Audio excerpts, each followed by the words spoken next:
Welcome back दोस्तों, फिर से हाजिर हूं आपके सामने आपके ऑनलाइन प्लेटफॉर्म सूर्या प्राइम सीख करके। दोस्तों, हम लोगों ने जहां छोड़ा था वहीं से आगे स्टार्ट करेंगे। रेशियो मैंने आपको कंप्लीट बता दिए थे। अब हम लोग जो आगे डिस्कस करेंगे वो क्वेश्चंस पे करेंगे। ठीक है दोस्तों, क्वेश्चन देखो आपके सामने है, क्वेश्चन अवेलेबल है बोर्ड पे। दो क्वेश्चंस पे हम लोग आज डिस्कस करेंगे कि किस टाइप के क्वेश्चन एग्जाम में पूछे जाते हैं और इंफॉर्मेशन किस प्रकार की वहां अवेलेबल रहती है। तो देखो दोस्तों, फर्स्ट क्वेश्चन क्या है, with the following ratio and further information give below prepare trading account, P&L account और बैलेंस शीट। यानी इस इंफॉर्मेशन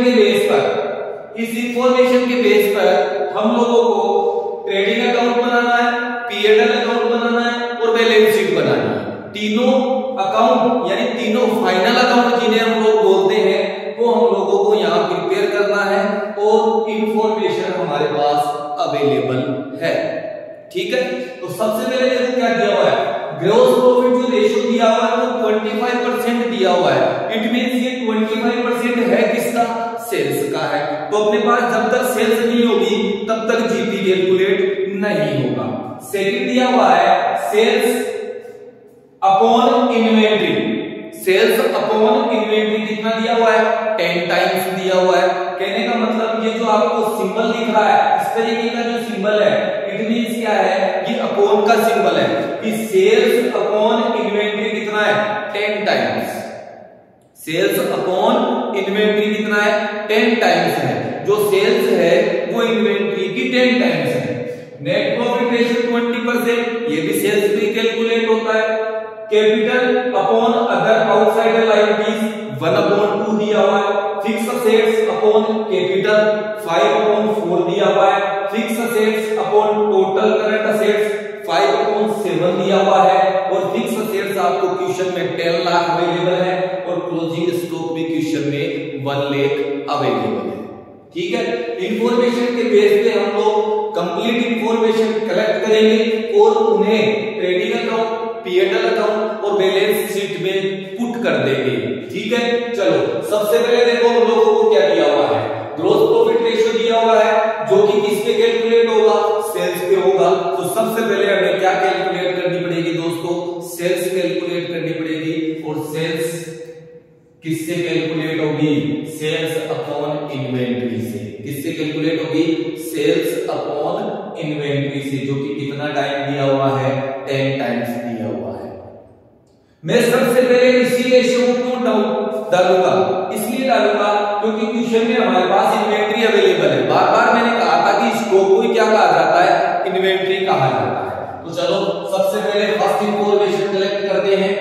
फर्स्ट क्या है, सेल्स अपॉन इन्वेंटरी कितना दिया हुआ है दोस्तों, 10 टाइम्स।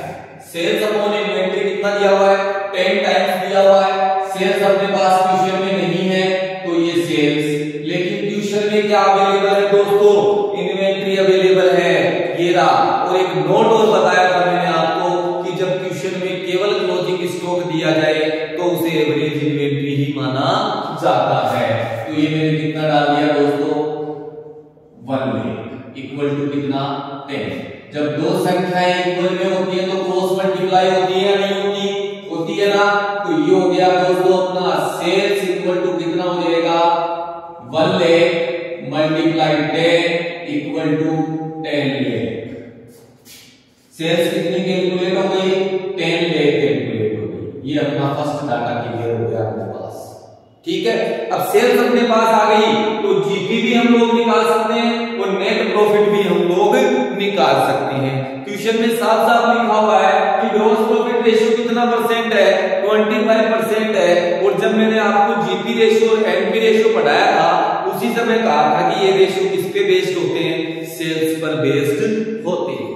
ठीक है, तो ये जो ग्रॉस प्रॉफिट रेशियो आपका है ये 25% है किसका, सेल्स का। किसका, सेल्स का। तो सेकंड हम लोग कैलकुलेट कर लेते हैं यहां, ग्रॉस प्रॉफिट क्या हो जाएगा formula, sales into 25 upon 100। Sales into 25 upon 100, तो 10 lakh multiply 25 upon 100 equal to कितना आ जाएगा दोस्तों 250। ये अपने पास क्या आ गया जीपी आ गया। ग्रॉस प्रॉफिट कितना आया 2,50,000। ठीक है, आगे चलते हैं, थर्ड कैलकुलेशन कलेक्ट करते हैं। नेट प्रॉफिट क्वेश्चन में दिया हुआ है 20%, तो ये भी किसका है दोस्तों सेल्स का 20%। तो चलो निकाल लेते हैं नेट प्रॉफिट। नेट प्रॉफिट कितना दिया हुआ है नेट प्रॉफिट, फॉर्मूला हो जाएगा sales into 20 upon 100 equal to 10 lakh multiply 20 upon 100 कितना आ जाएगा 2 लाख। 2 लाख ये क्या आ गया अपने पास नेट प्रॉफिट।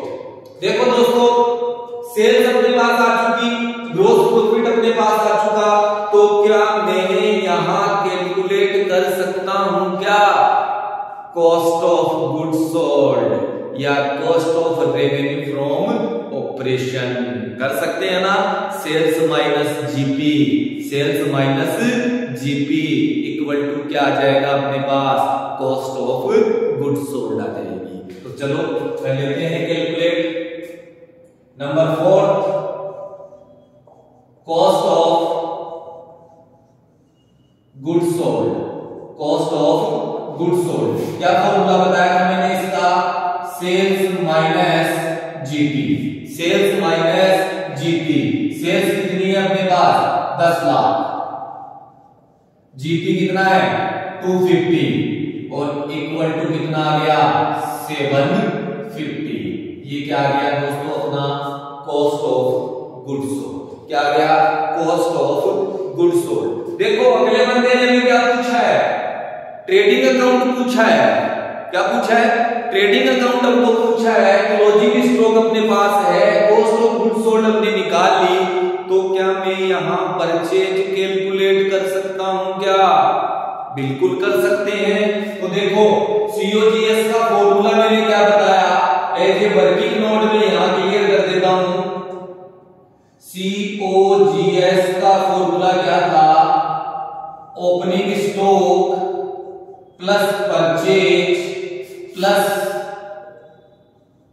डायरेक्ट एक्सपेंसेस और माइनस क्लोजिंग स्टॉक। और एक चीज और बताई थी मैंने कि क्लोजिंग स्टॉक और परचेज का होना कंपलसरी है, इन दोनों का होना कंपलसरी नहीं है, बताया था ना। तो चलो रख लो, सीओजीएस कितनी आ रही है 750 इक्वल, ये अपने को नहीं चाहिए लेकिन ये चाहिए, ये नहीं है अपने पास, परचेज प्लस डायरेक्ट एक्सपेंसेस भी कंपलसरी नहीं है लेकिन क्लोजिंग स्टॉक अपने को चाहिए, और क्लोजिंग स्टॉक कितना दिया हुआ है अपने को 1 लाख। कितना दिया हुआ है 1 लाख। ठीक है, तो परचेज कितनी आ जाएगी दोस्तों, परचेज हो जाएगी अपने पास कितनी 7,50,000, 7,50,000 प्लस 1 लाख, तो परचेज कितनी हो जाएगी 8,50,000। परचेज कितनी हो गई 8,50,000 अपने पास क्या आ गई परचेज। क्लोजिंग स्टॉक अपने पास हो गया, सेल्स अपने पास हो गई। सेल्स कितनी आई थी, सेल्स कितनी आई थी 10 लाख। ग्रॉस प्रॉफिट कितना आ रहा है 250, और हम लोगों को क्या दिया हुआ है क्लोजिंग स्टॉक भी क्वेश्चन में दिया हुआ है, तो अपने पास क्या आ गई परचेज आ गई कितनी 8,50,000। कोई दिक्कत इसमें, चले आगे। फिफ्थ इंफॉर्मेशन क्लियर करते हैं, आगे चलते हैं। देखो अब क्या दिया हुआ है, ये इंफॉर्मेशन अपनी क्लियर हो गई, ये अपनी क्लियर हो गई। Capital upon other outside liabilities, दोनों ही नहीं है अपने पास, ना तो कैपिटल अपने पास ना अदर आउटसाइड लायबिलिटीज है। फिक्स असेट्स अपॉन कैपिटल, इनमें से कौन सी है अपने पास, फिक्स असेट्स है ना, तो हम इसी को फॉलो करेंगे। चलो फिफ्थ इंफॉर्मेशन यहां मैं लगा देता हूं, फिक्स असेट्स अपॉन कैपिटल। कितना दिया हुआ है दोस्तों, fix assets upon capital 5/4। Fix assets अपने क्वेश्चन में दी हुई कितनी 10 लाख और कैपिटल अपने पास है। जब दो संख्याएं बराबर में होती है क्रॉस मल्टीप्लाई हो जाती है तो ये कितनी हो गई दोस्तों, यहां निकाल लो, ये हो गई 10 lakh into 4 equal to 5 capital equal to 5 capital. तो कैपिटल कितनी आ जाएगी, कैपिटल बराबर 10 लाख इंटू 4 डिवाइड 5। इस 5 से इसको डिवाइड करोगे कितनी बार होगा, 2 बार डिवाइड होगा, 2 ले मल्टीप्लाई 4 तो कितना आ गया 8 लाख। ये क्या आ गई कैपिटल, 8 लाख कितनी आ गई कैपिटल आ गई। तो ये भी अपना क्लियर हो गया। अब कैपिटल अपने पास आ गई तो ये भी आ सकता है अपने पास, क्योंकि दो डाटा में से एक डाटा अवेलेबल होना चाहिए, दो में से एक अवेलेबल होना चाहिए। एक अपने निकाल लिया, अब ये भी क्लियर हो सकता है। 16 फॉर्मेशन देखो क्या है, 16 formation capital upon other outsider liabilities. Capital upon other outsider liabilities कितनी है 1/2। इसके इक्वल में कर दूं, कैपिटल कितनी है दोस्तों 8 लाख, तो यहां में कर दूं other outsider liabilities. Capital upon other outsider liabilities है 1/2। तो ये हो दो संख्याएं जब बराबर में होगी तो क्रॉस मल्टीप्लाई हो जाएगी, तो अदर आउटसाइडर लायबिलिटीज कितनी हो जाएगी 2 इंटू 8 लाख कितना 16 लाख। कितनी आ गई दोस्तों 16 लाख। ये आपके पास क्या आ गई आपकी अदर आउटसाइडर लायबिलिटीज। कोई दिक्कत इसमें, चले आगे बढ़ते हैं। ये भी क्लियर हो गया अपना। Fix assets to total current liabilities, sorry total current assets, fix assets upon total current assets. Last बचा है आपके पास 7th, क्या है fix assets upon total current assets, total current assets कितना है ये अपने को दिया हुआ है अपॉन 7। चलो फिक्स असेट्स अपने पास अवेलेबल है 10 लाख, कितनी है 10 lakh divide total current assets, cross multiply कर लो तो टोटल करंट असेट्स कितनी हो जाएगी दोस्तों 10 लाख मल्टीप्लाई 7 डिवाइड 5 से डिवाइड करोगे 2 बार डिवाइड हो जाएगा और ये कितनी आ गई 14 लाख। कितनी आ गई 14 लाख। सारे डाटा अपने क्लियर हो चुके, सारे डाटा अपने क्लियर हो चुके। देखो सब कुछ निकाल लिया, ग्रॉस प्रॉफिट भी निकाल लिया, सेल्स भी निकाल ली, नेट प्रॉफिट भी निकाल लिया, कैपिटल भी निकाल ली, अदर आउटसाइड लायबिलिटीज भी निकाल ली और टोटल करंट असेट्स भी हम लोगों ने क्या कर ली कैलकुलेट कर ली। कोई दिक्कत इसमें। चलो अब बनाते हैं अपना, क्या क्या पूछा है इसने, ट्रेडिंग अकाउंट, पी&एल अकाउंट और बैलेंस शीट। तो सबसे पहले तो मैं बता देता हूं trading and P&L account, trading and P&L account. चलो दोनों एक साथ बना रहा हूं, trading and P&L account. Trading account में क्या क्या आता है देखो, यहां तो क्या जाती है अपनी सेल्स, क्या किया दोस्तों सेल्स। सेल्स कितनी कैलकुलेट की थी हम लोगों ने, सेल्स कैलकुलेट की थी 10 लाख। क्लियर। और क्या आता है यहां आता है अपने पास क्लोजिंग स्टॉक। क्या आता है क्लोजिंग स्टॉक। कितना है क्लोजिंग स्टॉक, क्वेश्चन में ऑलरेडी दिया हुआ है 1 लाख। ठीक है। 2 GP, GP means gross profit. Gross profit हम लोगों ने कैलकुलेट किया था कितना 250 और एक डाटा और कैलकुलेट कर लिया था अपन ने, क्या, परचेज, कितना, 850। ये हो गया 11 और ये भी कितना, 11। इसी को आगे बढ़ा दूं, ट्रेडिंग बन चुका अपना। अब क्या बना रहे हैं, P&L। देखो इस ट्रेडिंग अकाउंट से जो ग्रॉस प्रॉफिट मिलता है वो कहां ट्रांसफर हो जाता है, P&L में ट्रांसफर हो जाता है। तो ये P&L में ट्रांसफर कर दिया मैंने बाई GP, 2,50,000, 2,50,000 ये अपना ग्रॉस प्रॉफिट आ गया। ठीक है, हम लोगों ने इस P&L अकाउंट से हम लोग क्या रिसीव करते हैं, हम लोग रिसीव करते हैं अपना नेट प्रॉफिट। कितना आ रहा था दोस्तों नेट प्रॉफिट, ये नेट प्रॉफिट 2 लाख रुपए। कितना आ रहा था, 2 लाख। कितना कैलकुलेट किया था हमने नेट प्रॉफिट, 2 लाख रुपए कैलकुलेट किया था, ये 2 लाख आ चुका। टोटल कितना, 250 और इधर का टोटल कितना आ रहा है, 2 लाख। तो अब ये डिफरेंस का जाएगा, डिफरेंस सीधा सा जाएगा इनडायरेक्ट एक्सपेंसेस। कितना, 50,000। ये किस रूप में आ रहा है दोस्तों, ये बैलेंस फिगर के रूप में आ रहा है, 250 टोटल। तो ये तो बन गया अपना ट्रेडिंग और P&L अकाउंट। ठीक है, एक चीज हम लोगों को ये क्या बनवाना चाहता है, ये बनवाना चाहता है बैलेंस शीट। क्या बनवाना चाहता है, बैलेंस शीट बनवाना चाहता है। और बैलेंस शीट का फॉर्मेट दोस्तों यही तो होता है। ये तो अपनी क्या है, असेट्स, ये अपनी क्या है दोस्तों, लायबिलिटीज। ये दोनों हो गए अमाउंट। चलो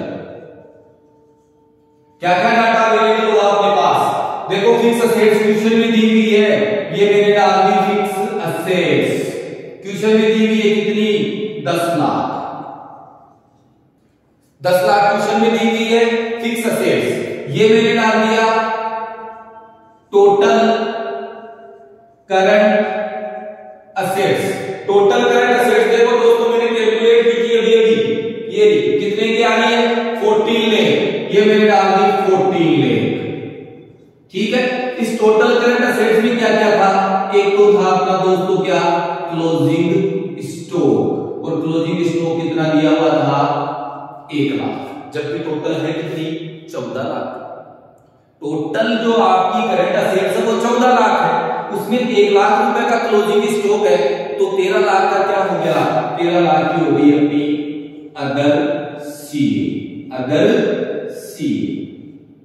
ये टोटल हो गई अदर सी। एक बार फिर से कैलकुलेट कर लेना इसको, 10 लाख यानी fix assets upon total current assets 5/7, ये हो गया 70 लाख। डिवाइड कर दोगे किससे, 5 से, तो ये 2 बार डिवाइड हो गया, 2 लाख मल्टीप्लाई 7 यानी 14 लाख। ठीक है, इधर आ जाओ, इधर से हमें क्या क्या मिल गया, एक तो हमें डाटा मिल गया क्या, कैपिटल मिल गई। कितनी आई थी अपनी कैपिटल, ये देखो ये कैपिटल 16 लाख। 16 लाख कैपिटल मिल गई हम लोगों को, 16 लाख। और क्या मिला भाई, other outsider liabilities. Other outsider liabilities आई थी, सुनिए 1 मिनट। कैपिटल देखो, कैपिटल कितनी कैलकुलेट हुई थी अपनी, 8 लाख। कैपिटल कितनी लेट हुई थी, 8 लाख। ठीक है, और other outsider liabilities, other outsider liabilities कितनी कैलकुलेट हुई थी, 16 लाख। 16 लाख। टोटल कितना हो रहा है दोस्तों, 24 लाख। और इसका भी कितना हो रहा है, 24 lakh. It means balance sheet के दोनों साइड के टोटल हमेशा क्या आते हैं दोस्तों, बराबर आते हैं ना। देखो बराबर आ रहे हैं नहीं आ रहे, ये आपकी प्रिपेयर हो गई क्या, बैलेंस शीट। बोलो किसी प्रकार का कोई डाउट, किसी भी अमाउंट में किसी प्रकार का कोई डाउट हो तो दोबारा क्लियर कर लेंगे हम लोग। कोई भी प्रॉब्लम हो एनिमल क्वेश्चन में किसी भी प्रकार की, उसे हम लोग दोबारा क्लियर कर लेंगे, कोई दिक्कत इसमें। देखो क्वेश्चन में जो इंफॉर्मेशन थी उन्हीं इंफॉर्मेशन की हमने क्या किया, फायदा उठाया और मिसिंग जो इंफॉर्मेशन थी उनको क्लियर किया। जब मैंने इस क्वेश्चन आपको पहले स्टार्ट में भी बताया था और उस समय कहा था कि आपको रेशियो का रिलेशन बनाना है अमाउंट से। रेशियो का रिलेशन किससे बनाना है? अमाउंट से बनाना है। अब मेरे पास सेल्स नहीं थी लेकिन इन्वेंट्री था, सेल्स नहीं थी लेकिन इन्वेंट्री था, तो मैंने इन्वेंट्री का रिलेशन सेल्स से बना दिया और सेल्स को कैलकुलेट कर दिया। इसी तरह मेरे पास फिक्स असेट्स थी, मेरे पास फिक्स असेट्स थी, तो मैंने फिक्स असेट्स का रिलेशन कैपिटल से बनाया, फिक्स असेट्स का रिलेशन टोटल करंट असेट्स से बनाया। फिर कैपिटल आ गई तो कैपिटल का रिलेशन अदर आउटसाइड लायबिलिटीज से बना दिया। सेल्स आ गई तो सेल्स का रिलेशन मैंने किससे बना दिया? नेट प्रॉफिट और जीपी से बना दिया। ठीक है ना? तो सीधा सा फंडा यही है कि आपको अमाउंट का रिलेशन बनाना है रेशियो से। अमाउंट का रिलेशन किससे बनाना है? रेशियो से बनाना है, ताकि मिसिंग डाटा अपने सामने आ सके तो उसे हम हमारी बैलेंस शीट और ट्रेडिंग अकाउंट और पी&एल अकाउंट में क्या कर सके? पुट कर सके। क्लियर है? यहाँ तक ये एक क्वेश्चन अपना हो गया। अब देखते हैं अपना सेकंड क्वेश्चन। सेकंड क्वेश्चन क्या है? From the following information prepare statement of proprietary fund of Kanika limited. यानी कनिका लिमिटेड का हमें क्या बनाना है? प्रोप्राइटरी फंड बनाना है। प्रोप्राइटरी फंड्स का मींस वही होता है जो बैलेंस शीट का होता है, यानी बैलेंस शीट प्रिपेयर करनी है हमको, लेकिन एज ए अकाउंट में ना बना के हमें यहाँ स्टेटमेंट के रूप में बनानी है। वो किस प्रकार से बनानी है वो अभी सामने आ जाएगा, लेकिन पहले मिसिंग डाटा क्लियर करने पड़ेंगे। क्वेश्चन में क्या दिया हुआ है? करंट रेशियो दिया हुआ है, लिक्विड रेशियो दिया हुआ है, प्रोप्राइटरी रेशियो दिया हुआ है, वर्किंग कैपिटल दी हुई है, रिजर्व एंड सरप्लस दिया हुआ है, बैंक ओवरड्राफ्ट दिया हुआ है, और there are no long term loan and fictitious assets. यानी ना तो अपने पास लॉन्ग टर्म लोन है और ना ही अपने पास फिक्टिशियस असेट्स, कुछ भी नहीं है अपने पास। अपने पास जो इंफॉर्मेशन है वो यहीं से निकल के आएगी। तो चलो चलते हैं आगे, करते हैं सेकंड क्लियर। सेकंड क्वेश्चन के चलते हैं अपना। सेकंड क्वेश्चन क्या है? प्रोप्राइटरी फंड यानी बैलेंस शीट हम लोगों को प्रिपेयर करनी है, और बैलेंस शीट प्रिपेयर करने के लिए हमारे पास क्या क्या होना चाहिए? करंट असेट्स भी होनी चाहिए, करंट लायबिलिटीज भी होनी चाहिए, अपने पास रिजर्व एंड सरप्लस भी होना चाहिए, अपने पास fictitious assets sorry proprietary fund भी होना चाहिए या शेयर कैपिटल भी होनी चाहिए। ये सारी चीजें अपने पास क्या होनी चाहिए? अवेलेबल होनी चाहिए, तभी जाके हमारा क्वेश्चन कंप्लीट होगा। चलो क्वेश्चन दिया हुआ है current ratio. Current ratio 2.5, liquid ratio 1.5, proprietary ratio 0.75, working capital 60,000, reserve and surplus 40,000 और बैंक ओवरड्राफ्ट 10,000। ठीक है, ये डाटा आपके पास अवेलेबल है। चलते हैं फर्स्ट क्या दिया हुआ है दोस्तों? करंट रेशियो, और करंट रेशियो का फॉर्मूला होता है CA/CL। करंट रेशियो का फॉर्मूला क्या होता है? CA/CL। क्या मैं इसको ऐसे लिख सकता हूं क्या? CL + WC/CL। कल परसों एक एग्जांपल भी बताया था मैंने फर्स्ट वीडियो में, CL + WC/CL। करंट रेशियो कितना दिया हुआ है दोस्तों? 2.5/1। CL मेरे पास नहीं है, लेकिन वर्किंग कैपिटल मेरे पास है। CL मेरे पास नहीं है, लेकिन वर्किंग कैपिटल मेरे पास है, डिवाइड CL। वही क्रॉस मल्टीप्लाई वाला सिस्टम चलेगा। कितना हो गया दोस्तों? ये हो गया 2.5 CL = CL + 60,000। 2.5 CL = CL + 60,000। चलो तो ये क्या हो गया? 2.5 CL - CL =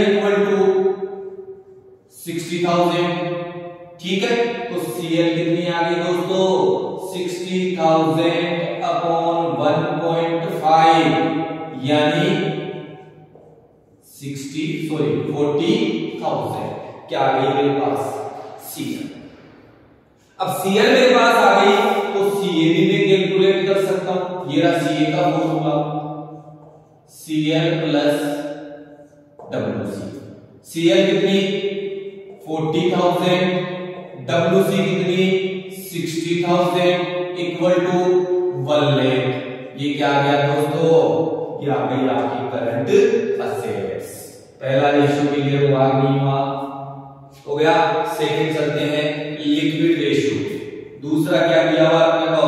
लिक्विड रेशियो बोल दो, चाहे क्विक रेशियो बोल दो, चाहे एसिड टेस्ट रेशियो बोल दो, तीनों एक ही चीज है। और यहां हम लोग लिख रहे हैं क्विक रेशियो, और क्विक रेशियो का फॉर्मूला होता है QA upon CL। QA upon CL। ये कितना दिया हुआ है? ये दिया हुआ है 1.5:2। QA नहीं है, लेकिन CL अभी अभी कैलकुलेट की है। CL अभी अभी कैलकुलेट की है। क्रॉस मल्टीप्लाई करोगे तो QA बराबर कितना हो जाएगा? 40,000 मल्टीप्लाई 1.5। ये क्या आ गई दोस्तों? QA। और जब इस QA में से स्टॉक कैलकुलेट करना हो तो CA माइनस QA। कल भी बताया था कि CA में से जब मैं स्टॉक और प्रीपेड एक्सपेंसेस को हटा दूं तो क्या आ जाता है? QA आ जाती है। तो इस CA में से ही मैं QA को हटा दूं तो स्टॉक आएगा कि नहीं आएगा? आएगा। चलो चलते हैं आगे।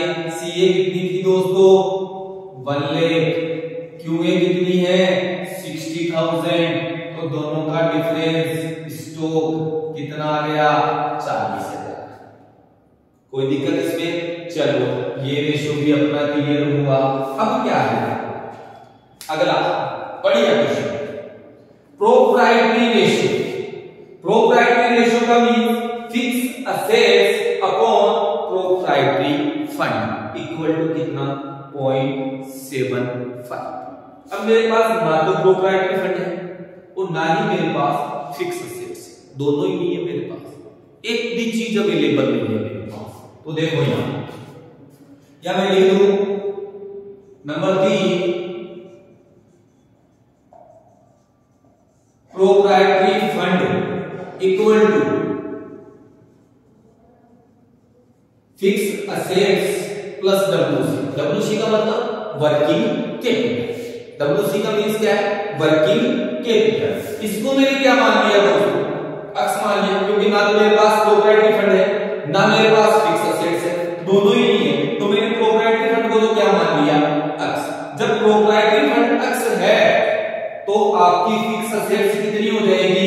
क्या 0.75 अक्स हो सकती है? क्या बिल्कुल हो सकती है। देखो इधर बिल्कुल हो सकती है। प्रोप्राइटरी फंड इक्वल टू क्या हो जाएगा? Fix assets upon proprietary fund. Proprietary ratio क्या आएगा? Fix assets upon proprietary fund. तो ये तो मेरे को दिया हुआ है 0.75 अक्स। इसको ये भी नहीं है, ये भी नहीं है, तो ये अक्स होगी तो ये इसकी 7.5 अक्स होगी या नहीं होगी? होगी ना, 101% होगी।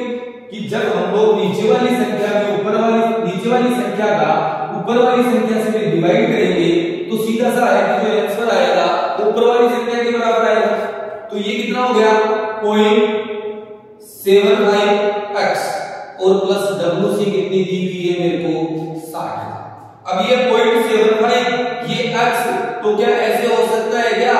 x माइनस 0.75x प्लस बराबर 60,000। तो 0.25x बराबर कितना? 60,000। तो x बराबर कितना हो जाएगा? 60,000 डिवाइड 2.5 कितना आ जाएगा? ये करो डिवाइड, कितना आएगा? ये डिवाइड, इसका मैं पॉइंट हटा दूं, ये 2 जीरो मैंने ऊपर लगा दिया पॉइंट हटा के, कितना आ जाएगा? ये करो डिवाइड करने से कितना अमाउंट आएगा? ये देखो 25 दूना 50, 25 दूना 50 और 25 चौक है 100, 25 चौक है 100, कितने आ गए? 2,40,000। कितना आ गया? 2,40,000 मेरे पास अक्स का मान आ गया। अक्स का मान का मतलब प्रोप्राइटरी फंड। अक्स का मीन प्रोप्राइटरी फंड और प्रोप्राइटरी फंड कितना है मेरे पास 2,40,000। तो मैं यहाँ फिक्स असेट्स निकाल सकता हूँ। क्या मैं यहाँ फिक्स असेट्स निकाल सकता हूँ? बिल्कुल निकाल सकते हैं। जब प्रोप्राइटरी फंड कितना आ रहा है 2,40,000 आ रहा है तो फिक्स असेट्स उसकी कितनी है 0.75। 0.75 का मतलब 75%। 0.75 का मतलब 75%। तो ये लो 2,40,000 मल्टीप्लाई 75/100 निकालो, कर लो मल्टीप्लाई। देखो ये हो गया 2,40,000 इंटू 75 डिवाइड 100 तो ये आ जाएगा 1,80,000। तो अपने पास फिक्स असेट्स कितने की आ गई दोस्तों 1,80,000। क्लियर? कोई दिक्कत इसमें? चले आगे। अब अपने को क्या करना है? अब अपने को क्या करना है? बैलेंस शीट प्रिपेयर करनी है। तो ये बनाते हैं बैलेंस शीट। क्या बनाए? Balance sheet. तो देखो बैलेंस शीट ये अपना हो गया पर्टिकुलर और ये हो गया अपना अमाउंट। बैलेंस शीट में ऊपर का जो पोर्शन होता है वो क्या होता है equity and liabilities. Equity and liabilities. चलो इक्विटी एंड लायबिलिटीज में अपने पास क्या क्या आया? प्रोप्राइटरी फंड आया। यानी सबसे पहले मैं क्या लिख दूं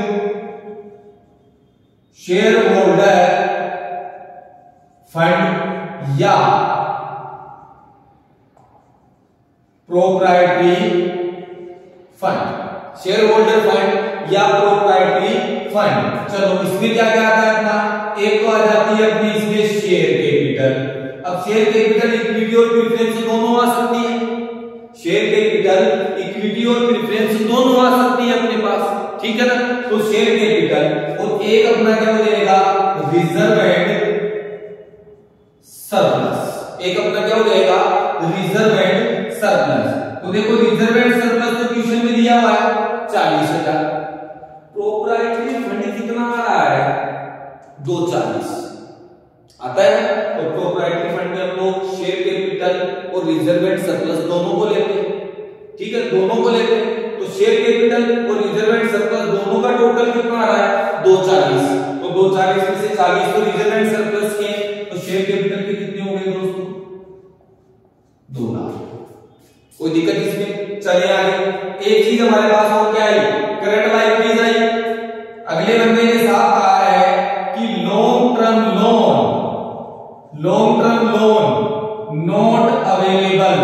नॉट अवेलेबल नहीं है अपने पास। यहां में क्या लिख दूं दोस्तों करंट लायबिलिटीज। और करंट लायबिलिटीज मेरे पास कितने की आई थी 40,000। करंट लायबिलिटीज कितने की आई 40,000। तो ये तो हो गया अपना लायबिलिटीज पोर्शन कितने का 280। कितने आ गई 280। चलो आगे चलते हैं 280 करंट लायबिलिटीज। एक चीज और है क्या बैंक ओवरड्राफ्ट हो रहा है ना। बैंक ओवरड्राफ्ट कितना है 10,000। बैंक ओवरड्राफ्ट कितना है 10,000। वो करंट लायबिलिटीज में ऐड हो गया। चलो ठीक है आगे चलते हैं। यहां आ जाओ अपने पास। यहां आ जाओ। यहां क्या क्या दिया हुआ है अपने को? देखो क्या क्या कैलकुलेट किया हम लोगों ने। एक तो कैलकुलेट की हमने फिक्स्ड असेट्स। क्या कैलकुलेट की फिक्स असेट्स। फिक्स असेट्स कितनी आई 180। कितनी आई 180। ठीक है। और एक हमने क्या कैलकुलेट किया दोस्तों करंट असेट्स। क्या कैलकुलेट किया करंट असेट्स। कितने की थी current assets? Total current assets 1 lakh की थी। ठीक ना? जिसमें एक तो हमने अलग से कैलकुलेट कर लिया क्या इन्वेंटरी। कितने का 40,000 का तो इन्वेंटरी है इसमें। ठीक है। और इसी में मैं डाल दूं अदर सीए। तो अदर सीए कितने की होगी दोस्तों 60,000। कितने की 60,000। और टोटल कितना हो जाएगा 280। ये बैंक ओवरड्राफ्ट ऑलरेडी इसमें शामिल है विद बैंक ओवरड्राफ्ट, क्योंकि बैंक ओवरड्राफ्ट अपना क्या होता है, करंट असेट्स होती है, और करंट असेट्स कितनी आ रही है अपने पास टोटल 40,000, जिसमें क्या शामिल है, बैंक ओवरड्राफ्ट शामिल है। ये हो गई आपकी बैलेंस शीट सेकंड क्वेश्चन। बोलो दोस्तों, किसी प्रकार की कोई प्रॉब्लम आपकी इस क्वेश्चन में, जो डाटा आपके समझ में नहीं आया है वो आप बोल सकते हो। साफ साफ क्वेश्चन में सब कुछ दिया हुआ है, साफ एक ही चीज को फॉलो करो आप। ऐसे क्वेश्चन में एक ही चीज को फॉलो करना है, क्या कि आपको रेशियो का रिलेशन बनाना है, किससे, डाटा से। जो अमाउंट अवेलेबल है उस अमाउंट से उसका क्या बनाओ, रिलेशन बनाओ। अब देखो इस क्वेश्चन में क्या दिया हुआ था, वर्किंग कैपिटल दी हुई थी, तो मैंने वर्किंग कैपिटल का रिलेशन किससे बनाया, करंट रेशियो से बनाया। ठीक है, क्या दिया हुआ था, रिजर्व एंड सरप्लस, इसका रिलेशन किसी से ही बनता है। क्या बनाया, बैंक ओवरड्राफ्ट, इसका रिलेशन भी किसी से ही बनता है। तो एक डाटा से मेरे सारे डाटा बेसिक डाटा क्लियर कर दिए, तो कोई दिक्कत किसी प्रकार की कर सकते हो ना इंस्टीट्यूशन। आगे क्वेश्चन जो भी है कल हम लोग एक क्लास में 2-3 क्वेश्चन पे और डिस्कस करेंगे, और उसके बाद जो बाकी क्वेश्चन बचे हुए हैं उनके लिए आपको पीडीएफ दे दी जाएगी विद सॉल्यूशन। ठीक है दोस्तों, तब तक के लिए धन्यवाद, मिलते हैं